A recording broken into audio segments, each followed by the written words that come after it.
साथियों, जय श्री कृष्ण, राधे राधे, ओम नमः शिवाय, हर हर महादेव।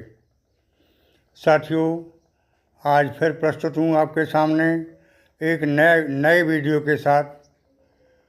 आप लोग स्वस्थ होंगे, सानंद होंगे, ऐसी मुझे पूर्ण उम्मीद है। साथियों, आज आपके सामने प्रस्तुत कर रहा हूँ आपके कुछ प्रश्नों के उत्तर के साथ तथा अग्रिम भविष्यवाणी के साथ। साथियों, जैसा कि आप कुछ लोग कमेंट में लिखते हैं कि गुरुजी बदलाव नहीं हुआ, कुछ लोग लिखते हैं कि हुआ तो है लेकिन धीरे धीरे हुआ है, कुछ लोग लिखते हैं या फ़ोन से बताते हैं कि गुरुजी दिखाई तो दे रहा है लेकिन मिल नहीं रहा है। साथियों, आप लोगों की बातें बिल्कुल सत्य हैं, इनमें कोई शंका वाली बात नहीं है। आप जो प्रश्न करते हैं वो प्रश्न सत्यता के आधार पर हैं, लेकिन मैं जो बताता हूँ उसे भी समझने की कोशिश करें और मैं भी आपको समझाने का पूर्ण प्रयास करता हूँ। साथियों, सबसे पहले तो ज्योतिष के बारे में आप लोग समझें कि ज्योतिष क्या है।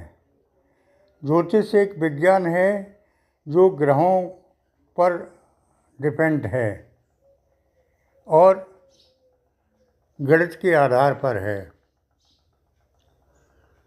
साथियों, इसमें कोई किंतु परंतु नहीं चलता है। हाँ, इतना ज़रूर है कि कुछ एस्ट्रोलॉजर साफ साफ कह देते हैं, कुछ घुमाकर कह देते हैं, कुछ डरा के कह देते हैं, कुछ धमका के कह देते हैं और कुछ जो है ऐसा नहीं करते हैं। क्योंकि मान लिया जाए मरीज बीमार है ही और उससे कह दिया जाए कि तुम्हें तो बहुत बड़ी बीमारी है, क्या होगा कि बीमारी उसके माइंड में आ जाएगी और उसे और बड़ी बीमारी हो जाएगी। तो मेरा अभिप्राय ये होता है कि माइंड में बीमारी को न बैठाना। माइंड ही एक मशीन है जिससे पूरा शरीर चलता है। तो साथियों, मेरे कहने का मतलब ये है कि आप लोग वास्तव में शनि की वजह से परेशान रह चुके हैं। अब परेशानी दूर होने के बाद भी ऐसा लगता है कि कहीं वही दिन फिर ना आ जाए या वही दिन तो नहीं चल रहे हैं। ऐसा बिल्कुल नहीं है, समय काफ़ी चेंज हो चुका है, ग्रह नक्षत्र आपके फेवर में आ चुके हैं और बदलाव आ चुका है जुलाई सन 2023 से। और आगे जो समय आ रहा है, वर्ष के जो 6 महीने आ रहे हैं, वो आपके लिए बहुत ही उत्तम आ रहे हैं। इन दिनों में आपका सब कुछ बदलने वाला है।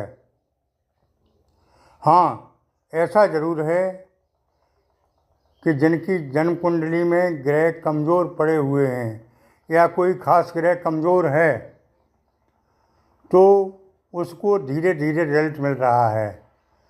जिसके कुंडली में, जन्म कुंडली में ग्रह मजबूत पड़े हुए हैं, अच्छे स्थान पर हैं, उनको बहुत अच्छा रिजल्ट मिलना शुरू हो गया है।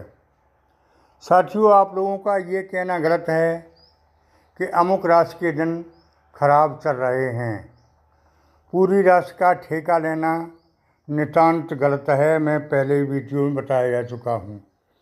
क्योंकि कुछ लोग मुझसे फ़ोन करके ये भी कहते हैं कि गुरुजी मेरे कार्य बनने लगे हैं, और आपका बहुत बहुत धन्यवाद है, आपने मुझे पॉजिटिव रखा। कुछ लोग ये कहते हैं कि नहीं,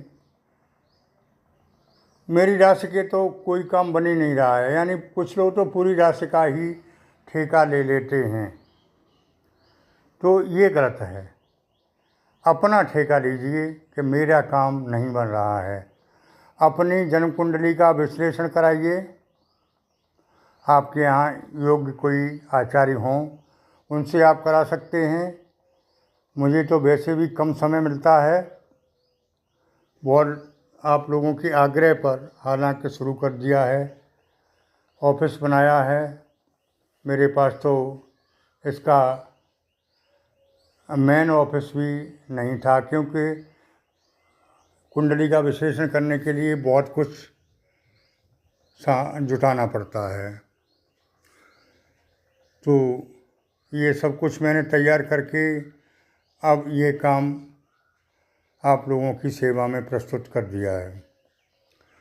साथियों, मेरे कहने का मतलब ये है कि अब आगे आने वाले समय में आपका सबसे बड़ी बात तो ये है कि भाग्य साथ देने लगेगा, जिसने कि अब तक साथ नहीं दिया था। काम बनते बनते बिगड़ रहे थे, बिगड़ नहीं रहे थे, बिगड़ जाते थे। दुश्मन हावी थे, कोर्ट कचहरी के चक्कर लग रहे थे, निराशा के बादल मंडरा रहे थे। साथियों, अब ऐसा नहीं है, बिल्कुल आप अपने माइंड से निकाल लें, सब कुछ बदल गया है। मुख्य ग्रह शनिदेव पूरी तरह से आपके अब फेवर में आ गए हैं और अच्छी अवस्था में, जवान अवस्था में।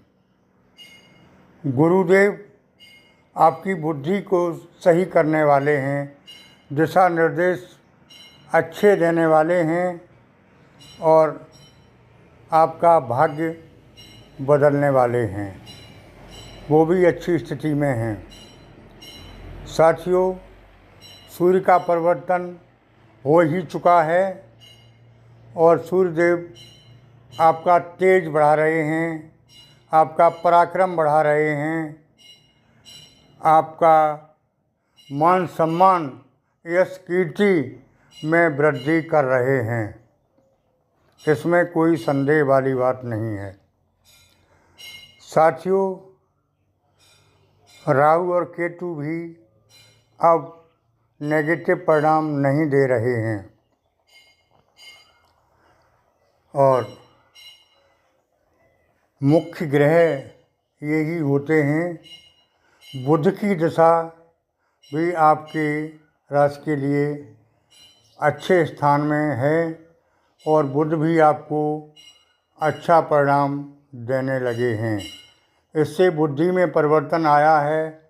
जो बुद्धि पहले आपकी चंचल प्रकृति की थी, आपकी काम करने में कोई मन नहीं लग रहा था, थका थका सा महसूस करते थे, उसमें परिवर्तन आ चुका है। साथियों, ऐसी बात नहीं है, परिवर्तन दिखाई देने लगा है, क्योंकि मैं एहसास करता हूँ, मेरी भी मिथुन राशि थी, मेरे से कोई खास अभिप्राय नहीं है, क्योंकि आपकी राशियाँ तो अलग अलग भी हो सकती हैं। तो मेरे कहने का मतलब ये है कि जिन लोगों की राशियों पर शनि की ढैया चल रही थी, वो अब पूरी तरह से आज़ाद हो चुके हैं शनि के चंगुल से। साथियों, मेरे कहने का मतलब ये है कि आगे जो 6 महीने आ रहे हैं, पिछले 6 महीने आपके वास्तव में गर्दिश के निकल गए। अब 6 महीने गर्दिश के नहीं रहे हैं, ऐसा आप अपने दिलों में विश्वास रखें। ऐसा न सोचें कि टाइफाइड बुखार रहा तो टाइफाइड बुखार की कमज़ोरी काफ़ी दिनों तक रहती है, बुखार निकलने के बाद भी। वही हाल आप लोगों का है। बुखार तो निकल गया है, लेकिन बुखार की कमज़ोरी बाकी है, जो अब तक आप लोगों के माइंड में है और आपको चिंता के रूप में सता रही है। बुखार कट ही नहीं रहा है। ये निश्चिंत रहें कि आपके ख़राब दिन नहीं रहे हैं। अब आप बार बार प्रश्न किया करते थे कि आचार्य जी अच्छे दिन कब से आएंगे। उनका उत्तर देने के लिए मैंने हर वीडियो में भरसक प्रयास किया है और आज खुलेआम कह रहा हूँ कि आपके अच्छे दिनों की शुरुआत हो चुकी है। कतई घबराने की आवश्यकता नहीं है। मेरे विचार से, ग्रह गोचर के हिसाब से साथियों, सावन का पावन पुण्य महीना चल रहा है। ऐसे में आप छोटे छोटे उपाय करके बहुत कुछ बड़ा हासिल कर सकते हैं। भगवान भोलेनाथ का ये महीना होता है। सौभाग्य की बात यह है कि इस वर्ष दो सावन हैं, 2 महीने हैं सावन के, तो आपको और ज़्यादा मौका मिल रहा है। परमात्मा ने और ज़्यादा मौका दिया है। साथियों, हमारे यहाँ रोज़ाना और मुख्यतः सोमवार के दिन हवन होता है। आप लोग अपनी श्रद्धा के अनुसार दान देकर इस हवन में शामिल हो सकते हैं। इसके लिए कोई बाध्यता नहीं है। आप अपने यहाँ करें, अपने प्रकांड पंडित से करवाएं, और किसी भी तरह संभव न हो तो यहाँ आप जैसी आपके अंदर श्रद्धा हो वैसा भेजकर आप हवन करवा सकते हैं। आप नाम पता लिख के भेजें, आपके नाम की ही आहुति लगाई जाएंगी। साथियों, आगे मैं बताना चाहूँगा कि जो लोग अपनी कुंडली का विश्लेषण कराना चाहते हैं वो साधारण सी फीस जमा करा सकते हैं। आपके खास अनुरोध पर मैंने ये काम शुरू कर दिया है। साथियों, स्वस्थ रहें, मस्त रहें और आज का देखें, बीत गया उसे भूल जाएं। आगे जो आएगा वो परमात्मा की इच्छा से आएगा, उसके लिए फिक्र न करें। वर्तमान में जिएं, वर्तमान को ख़राब ना करें, बहुत अच्छा होगा। देखिए,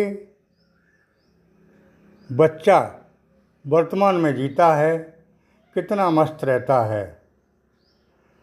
जवान भविष्य में जीता है, भविष्य की सोचता है, और बूढ़ा बीते हुए समय के बारे में सोचता रहता है, यानी भूत में जीता है, भूतकाल में। वो अपने पुराने ज़माने की बातें, मैं ऐसा था, मैंने ये किया वो किया, क्या लेना देना इन बातों से। सबसे मस्त जीवन अगर आपको जीना है तो वर्तमान में जिंदा रहें। वर्तमान में क्या चल रहा है, वर्तमान को संभालें।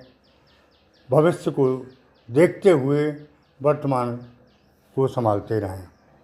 मैं ये नहीं कहता हूँ कि भविष्य को न देखें, भविष्य को देखें, लेकिन भविष्य की चिंता न करें। भविष्य परमात्मा के हाथ में है, कर्म आपके हाथ में है। आप कर्म कर सकते हैं, कर्म करने का अधिकार है आपको। भविष्य के बारे में चिंता करना बेकार है। तो साथियों, आज के वीडियो में इतना ही। आगे फिर मिलते हैं आपको नए वीडियो के साथ। नई नई जानकारी मैं देता रहूँगा, ये मेरा फ़र्ज़ है। आपका जो प्यार मिला है मुझे, उसके लिए बार बार आपको धन्यवाद देता हूँ, तथा परमात्मा से विनय करता हूँ कि आपके जीवन में खुशियों की बहार आए और परमात्मा आप लोगों की मनोकामना पूर्ण करे। धन्यवाद।